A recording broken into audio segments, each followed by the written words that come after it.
Assalamualaikum warahmatullahi wabarakatuh. Waalaikumsalam warahmatullahi wabarakatuh. Alhamdulillah hari ini kita bisa ketemu kembali untuk melanjutkan diskusi kita terkait dengan proleg proses legislasi. Di minggu kemarin kita membahas tentang proses perumusan kebijakan sebuah negara. Ya. Jadi salah satu peran dan fungsi lembaga legislasi itu adalah dalam proses pembuatan sebuah kebijakan negara, dan salah satu fungsi dari negara adalah membuat sebuah kebijakan yang nantinya bisa memberikan kebahagiaan, kesejahteraan bagi masyarakatnya atau rakyatnya. Ya, yang ada beberapa tahap yang kemarin saya sampaikan bahwa dalam penyelenggaraan pemerintahan kenegaraan ini pasti ada kebijakan, karena itulah fungsi daripada suatu negara itu atau pemerintah. Jadi kenapa itu harus dibuat sebuah kebijakan? Karena membuat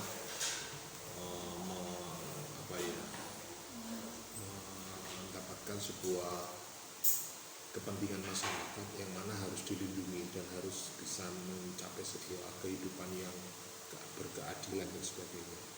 Maka itu harus ada perumusan, ada hal-hal yang benar-benar ada sebuah pilihan, ada sebuah ketetapan yang bisa memberikan kejelasan bagi warganya. Mengapa demikian? Ya karena kita bicara orang banyak, kita bicara publik, ya.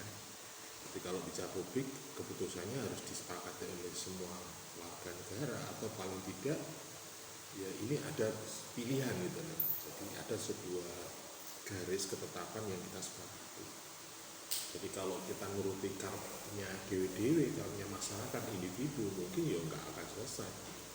Kita bicara secara individu saja, diri saja kita, bahkan ada sebuah puisi atau apa, andai kata air laut itu dijadikan tinta untuk menulis keinginan manusia, mungkin nggak akan cukup. Tetapi hidup ini harus berjalan dan harus menentukan sebuah pilihan.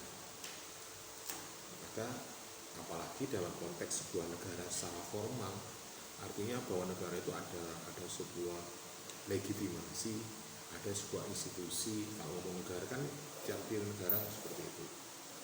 Maka harus ada sebuah kebijakan yang dibuat atau yang ditetapkan melalui proses mekanisme sesuai dengan perumusannya, seluruh tahapannya.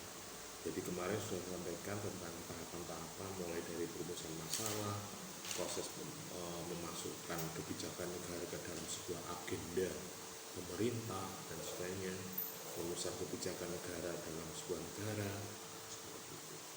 Jadi tidak bisa kita langsung mengatasnamakan negara, karena kita secara konstitusi untuk berbicara sebagai membuat kebijakan itu ada lembaga perwakilan rakyat masyarakat yang sesuai dengan ideologi Pancasila kita di pasal 4 gitu. Sehingga ada sebuah konstitusi, ada sebuah institusi yang mewakili atas nama rakyat. Nah, siapa dia? Dia adalah lembaga legislatif yang ada. Jadi apakah kita nggak bisa, Pak? Bisa, tetapi ya mungkin hanya sekedar wacana, tapi belum bisa masuk dalam ranah kebijakan sebuah negara. Anda punya aspirasi, punya sebuah masukan apa boleh, tetapi harus melalui pintu-pintu perwakilan yang Anda sepakati dalam sebuah konstitusi, yang bisa melalui jalur partai politik, yang mana partai politik itu menduduki sebuah jabatan di lembaga perwakilan masyarakat. Ya, ada partai yang nggak punya anggota legislasi di departemen, artinya partai non departemen, artinya non parlemen, karena mungkin tidak mencapai aturan sehingga thresholdnya atau batas minimnya untuk mencapai menduduki sebuah jabatan di lembaga legislasi sehingga dia bisa membuat sebuah kebijakan. Ini secara garis umum ya. Jadi kemarin itu sudah sampai di situ, dan hari ini kita mencoba melanjutkan. Kalau ini kita bicara tentang negara, mungkin seterusnya kebijakan negara itu untuk implementasinya tidak hanya dijalankan secara nasional, karena negara kita itu bentuknya negara kesatuan Republik Indonesia, maka ada namanya pemerintah dan negara, ada pemerintah pusat, ada pemerintah daerah, ada pemerintah desa. Salah satu yang mungkin hari ini saya sampaikan adalah terkait dengan pemerintah daerah. Nah, pemerintah daerah itu ada pemerintah daerah. Kalau di zaman Orde Baru itu ada Dati 1 itu yang namanya provinsi, Dati 2 itu namanya kabupaten atau kota media. Ya, itu pemerintah daerah. Kalau pemerintah desa itu ada namanya desa, ada namanya kelurahan. Nah, kecamatan itu mana Pak? Nah, kecamatan termasuk bukan pemerintah, tetapi sebagai koordinator, sebagai dalam metode teknik atau itu namanya Medebewin. Kecamatan itu hanya sebagai koordinator.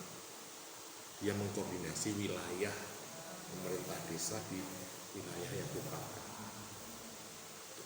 Tapi pemerintahan sesungguhnya adalah pemerintah desa, pemerintah daerah, pemerintah pusat. Makanya peraturan itu ada di tingkat itu, gitu.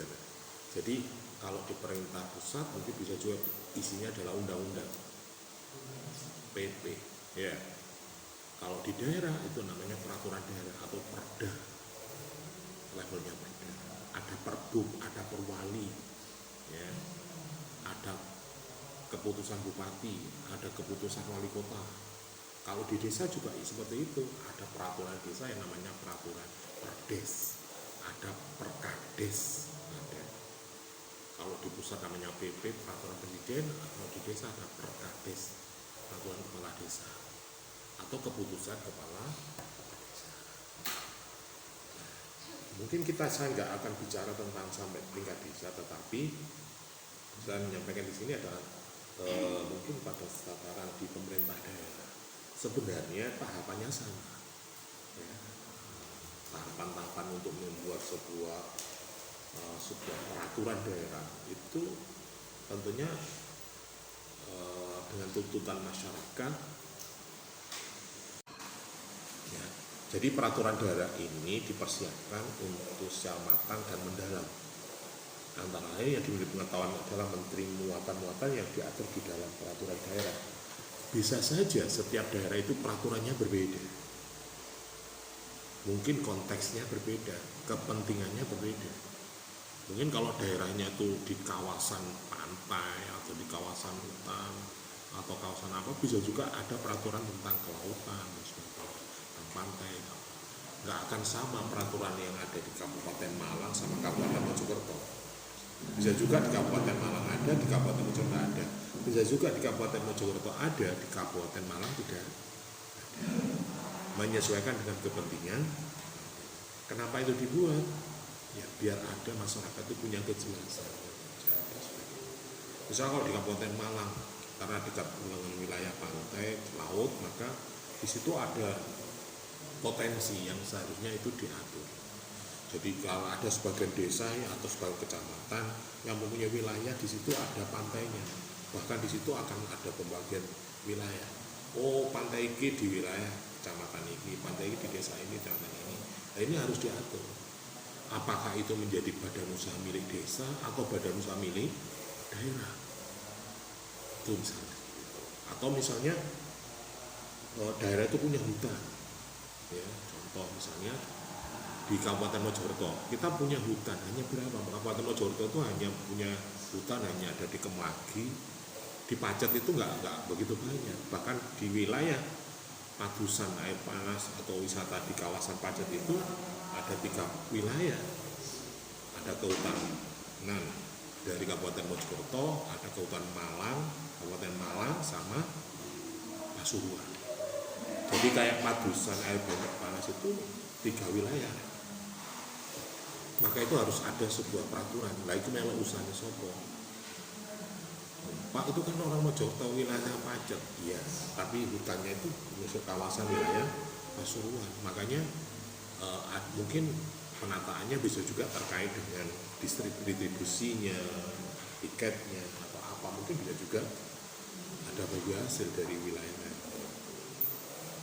Itu kalau di Kabupaten Mojokerto. Kalau di kota misalnya terkait dengan wilayah Brantas, Sungai Brantas. dulu kan ada wisata di sana, wisata Sungai Berantas ya. Nah, itu kan wilayah yang sebelah selatan itu kan wilayah kota, sebelah utara apa. Nah ini bagaimana penataannya? Siapa yang bertanggung jawab pengelolaannya? Ya, sampai hari ini kan belum ada. Bisa. Hari ini kan dibongkar semua kan. Padahal itu sangat potensi untuk mendapatkan menarik wisata di wilayah Kabupaten Sekuto. Entah itu menjadi wisata dayung atau jet ski atau mungkin hanya sekedar kuliner atau sekedar taman itu kan. Dulu di Gedek itu sampai ada taman BKP, NKP atau apa gitu. Itu perlu ada sebuah peraturan daerah. Atau mungkin ada yang lain yang harus bisa ditata dengan peraturan. Nah ini setiap daerah mungkin tidak sama. Di Sidoarjo, di Gresik, di Jombang, saya juga berbeda. Makanya pemerintah daerah, peraturan daerah harus juga dipersiapkan. Tentunya peraturan ini harus merujuk pada peraturan undang-undang yang sudah ada. Artinya bahwa peraturan ini dibuat ada dasar hukumnya. Makanya setiap peraturan daerah itu pasti ada tahapan-tahapan yang mana nanti juga harus diverifikasi oleh Kementerian Dalam Negeri atau Kemendagri. Kalau undang-undang enggak, tapi kalau peraturan daerah bisa juga diverifikasi. Artinya apa? Di judicial review ada di lembaga negara kita ada komisi judicial review. Jadi mereka menilai. Ada juga ada MK kalau peraturan daerah atau undang-undang itu ke MK, Mahkamah Konstitusi. Jadi Mahkamah Konstitusi itu tidak hanya menyelesaikan peraturan tentang perselisihan pilkada, tetapi juga peraturan-peraturan daerah yang barangkali ini bertentangan dengan Undang-Undang Dasar atau kalaupun mungkin ada sebagian negara, wilayah-wilayah di negara kita itu ada wilayah otonomi khusus, OTSUS, kayak DKI Jakarta, DIY, ya, kemudian Aceh, ya, daerah istimewa Aceh, bisa juga Papua.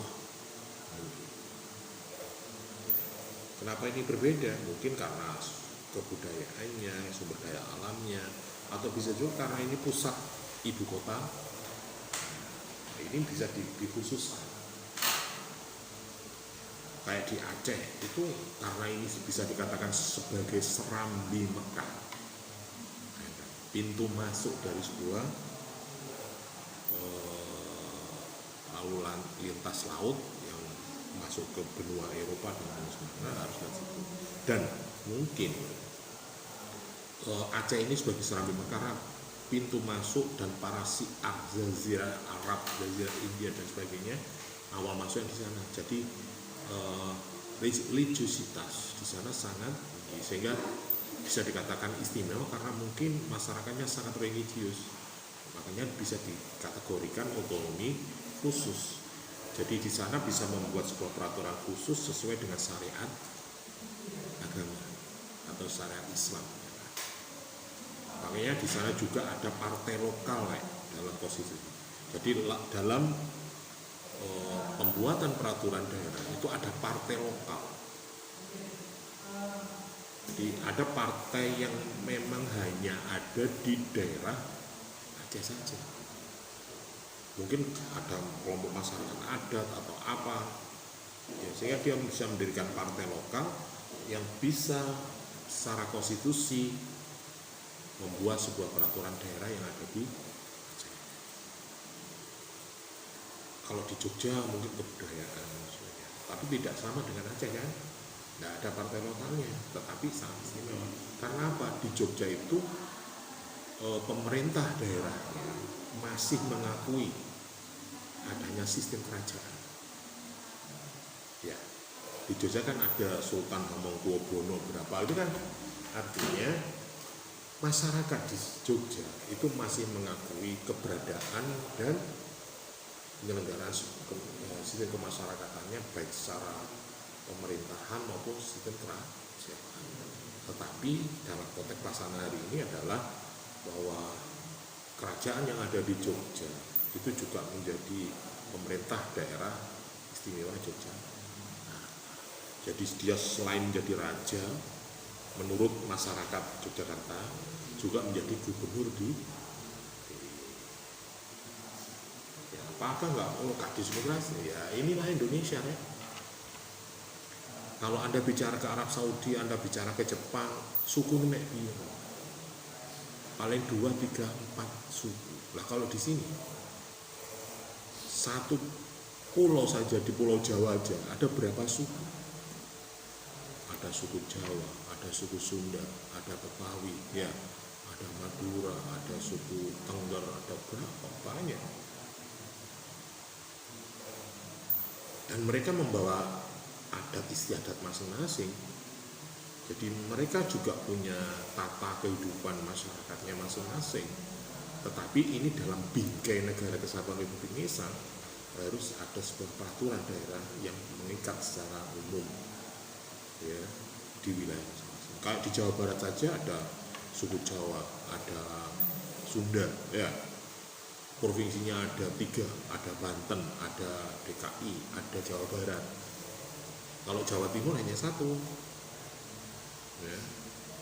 Walaupun kita punya Madura, sebenarnya Madura itu kalau mau berdiri provinsi bisa, Banten aja bisa ya. Bahkan kemarin itu kan sempat muncul wacana bahwa di Jawa Timur akan dipecah menjadi 3 provinsi atau berapa nah, tetapi ya itu butuh proses dan butuh sistem kebudayaan yang mungkin bisa diterima oleh masyarakat. Secara kebudayaan bisa juga dibagi masyarakat tapal kuda, masyarakat itu. Makanya di wilayah Jawa Timur itu ada namanya wilayah Gerbang Kertasusila. Ada istilah Gerbang Kertasusilo Pasba. Gerbang Kertasusila itu mana saja? Gresik, Surabaya, Sidoarjo, Mojokerto, Pasuruan, Bangil. Nah itu satu karisidena. Atau bisa dikatakan masyarakat tapal kuda itu wilayah mana? Masalah timur. Jadi masyarakatnya setengah Madura, setengah Jawa. Nah, maka peraturan daerahnya juga, tetapi di Jawa tetap mengakui itu. Nah ini adalah background, ini adalah basic penyelenggaraan pemerintahan yang ada di. Tentunya ketika ada yang mempelajari pemerintah daerah, ada mata kuliah sendiri berbicara tentang pemerintahan daerah.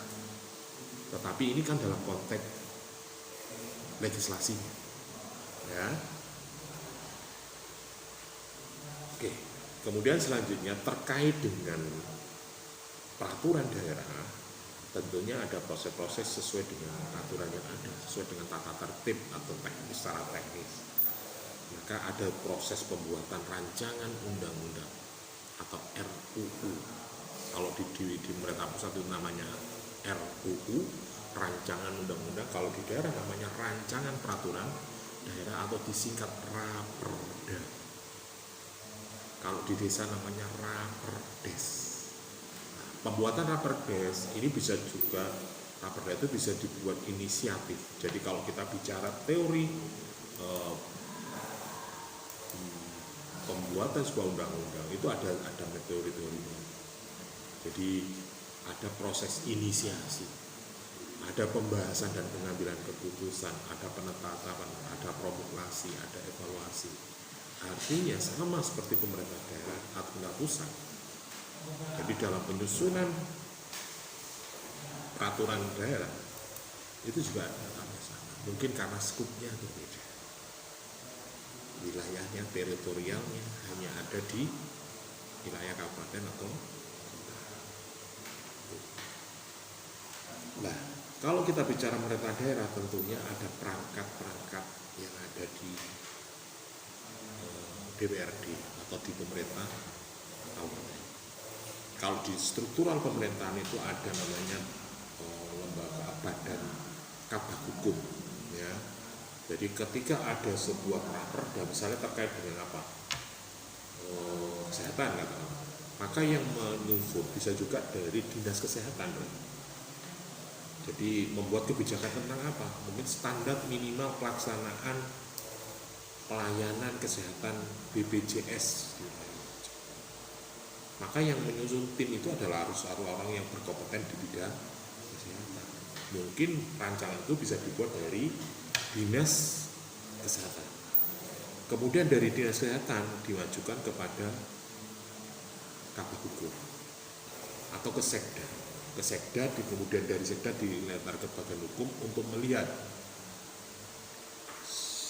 substansinya, sistematikanya, peraturannya ini sesuai dengan peraturan kesehatan apa enggak, Permenkesnya, atau mungkin bisa juga undang-undang terkait dengan kesehatan. Setelah itu baru bupati atau wali kota mengajukan kepada anggota atau dewan perwakilan rakyat yang ada di daerah untuk sampai pada tahap penetapan. Begitu juga di DPRD, adik-adik juga bisa ada kelengkapan ke lapangan. Tidak langsung mau dibahas, bisa juga ada tim, ada banlek. Kalau di lembaga yang di daerah itu ada kelengkapan namanya banlek, badan legislatif. Ada tim yang menelaah tentang rancangan undang-undang untuk dibahas di dalam sebuah forum paripurna. Atau bisa juga itu termasuk bagian dari komisi. Di DPR itu ada komisi A, B, C, D yang membidangi bidang-bidang tertentu yang disepakati. Misalnya bidang kesehatan, kalau di daerah itu bisa juga komisi C. Nah, komisi C itu ada banlek, ada tim khusus. Karena mungkin setiap anggota legislatif tidak semua orang paham semua bidang. Dia hanya sebagai wakil rakyat. Nah, maka dia harus menyusun sebuah tim untuk memahami keberadaan tentang, misalnya kalau tadi berbicara tentang pelayanan minimal, pelayanan kesehatan, maka dia juga harus mencari masukan-masukan kepada konstituennya, pada mitranya. Kalau dia bisa juga ke partai, makanya DPR itu bisa melakukan sebuah reses. Pernah nggak adik-adik ikut resesnya DPR? Jadi ada anggota legislatif yang menghadirkan konstituen di wilayah dapil pemilihannya untuk mencari sebuah masukan dari masyarakat, misalnya terkait pelayanan kesehatan. Mungkin ada kebijakan Kabupaten Mojokerto yang hari ini mungkin setiap warga Kabupaten Mojokerto asalkan punya KTP Mojokerto, BPJS bisa dilayani, terus gak usah mikir bayar, bisa digratiskan. Tetapi pelayanannya seperti apa? Itu yang tahu adalah mereka-mereka yang ada di rumah sakit kesehatan. Oh, ini yang di cover oleh BPJS, ini yang tidak, ini yang masuk itu baru mungkin. Nah, itu dimasukkan dalam peraturan daerah. Sehingga apa yang dilakukan oleh pihak rumah sakit, khususnya rumah sakit pemerintah, atau bisa juga rumah sakit swasta yang mengakses program BPJS itu ada payung hukumnya. Jadi misalnya adik-adik masyarakat Kabupaten Mojokerto berobat ke rumah sakit Sakinah misalnya, itu kan rumah sakit swasta, tapi dia bisa mengakses program BPJS di wilayah Kabupaten Mojokerto dengan catatan pelayanan apa saja yang bisa di-cover oleh BPJS. Itu bisa dasar hukumnya ada, sehingga dia bisa mengklaim. Rumah sakit Sakinah itu walaupun swasta bisa mengklaim anggaran yang dibutuhkan dalam proses pelayanan. Nah, ini sebuah contoh. Nah, seperti hal yang lainnya, tahap-tahapan itu ada pembentukan, persetujuan, pembahasan. Disinilah nanti ada proses tarik ulur biasanya. Kepentingan misalnya di bidang kesehatan, para pelaku politik kesehatan, bisa tenaga medis, bisa juga farmasi, bisa juga pengusaha atau yang lainnya. Setelah itu baru dibahas penetapan dan pengesahan. Proses pengesahan ini kepala daerah mengundang ke biro atau bagian hukum. Jadi yang menetapkan itu pemerintah dan DPRD, kemudian disahkan, dimasukkan dalam lembaran peraturan daerah. Kalau itu sudah disahkan dan diverifikasi oleh Kementerian daerah baru ini menjadi sebuah peraturan daerah yang sah. Mengapa saya katakan sah? Kalau ini dilanggar, maka dia akan kena sanksi melanggar peraturan.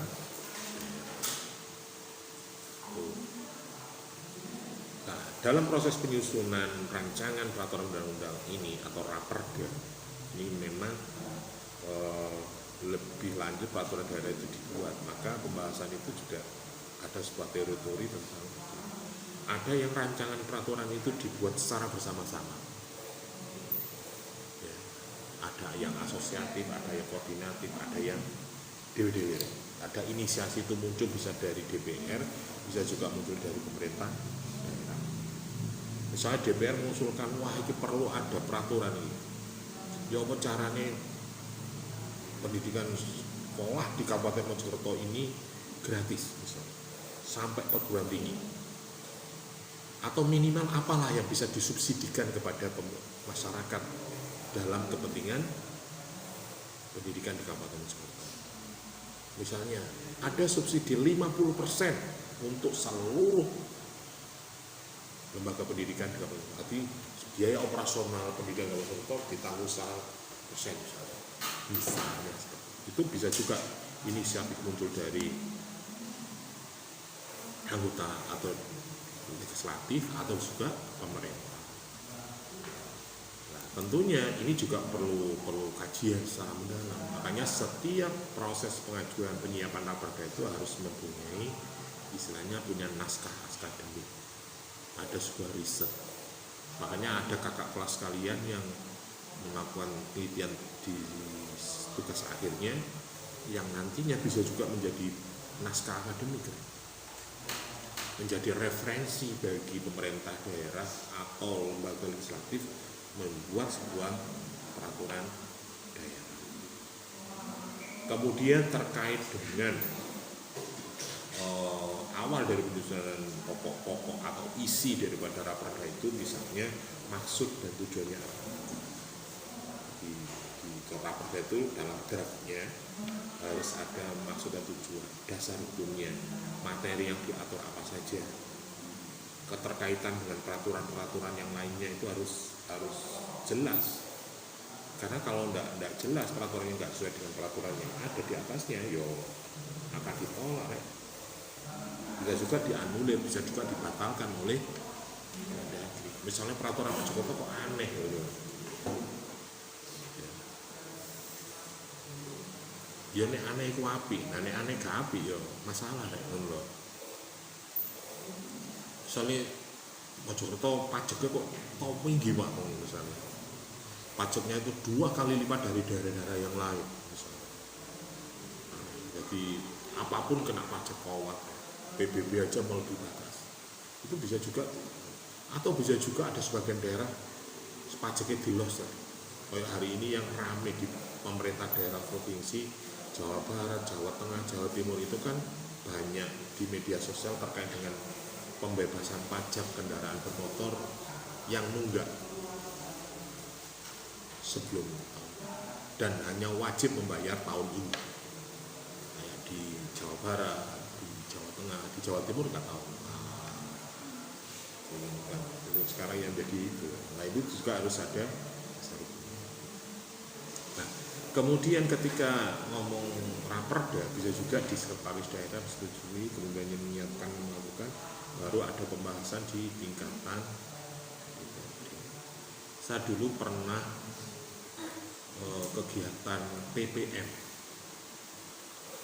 di pemerintah kota Kediri yang meneliti tentang pola hubungan antara pemerintah kota Kediri dengan Dewan Perwakilan Rakyat Kediri dalam proses pembuatan peraturan daerah. Jadi saya dulu pernah PPM melakukan itu. Ya hampir seminggu 10 hari sewa hotel. Jadi seminggu saya tidur di hotel. Jadi teman-teman seangkatannya semua tidur di hotel. Kita booking 1 blok untuk riset. Waktu itu PPM di Kediri. Di riset, artinya magang riset. Artinya saya juga risetnya ke pemerintah kota juga ke organisasi. Jadi saya tanya, bagaimana Pak proses pembuatan raperdanya? Ada tatipnya enggak? Ada apa saja yang sudah diterbitkan? Masalah hambatan tantangannya apa dan sebagainya, dinamikanya seperti apa, macam-macam.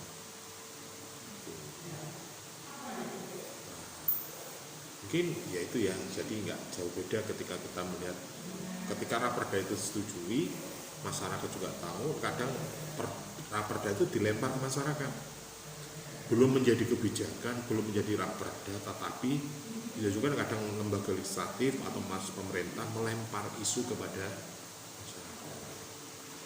Setuju nggak misalnya ada peraturan seperti ini? Atau bisa juga menyesuaikan dengan janji-janji politik kepala daerah. Ya, mungkin pada waktu kampanye, ya, kalau saya jadi nanti ada program prioritas yang saya buat, mungkin di bidang pendidikan ini, kesehatan ini, ya, politik ini, kesehatan apa jenis sosial budaya ini misalnya. Tapi kalau ngomong pembangunan, ada pembangunan sumber daya manusia, ada masyarakat, ada ekonomi dan sebagainya. Di bidang ekonomi misalnya penyediaan UMKM, kredit lunak, atau bisa juga pemberian modal terhadap UMKM yang terdaftar di pemerintah daerah. Ini contoh. Oke, sampai di sini barangkali ada pertanyaan.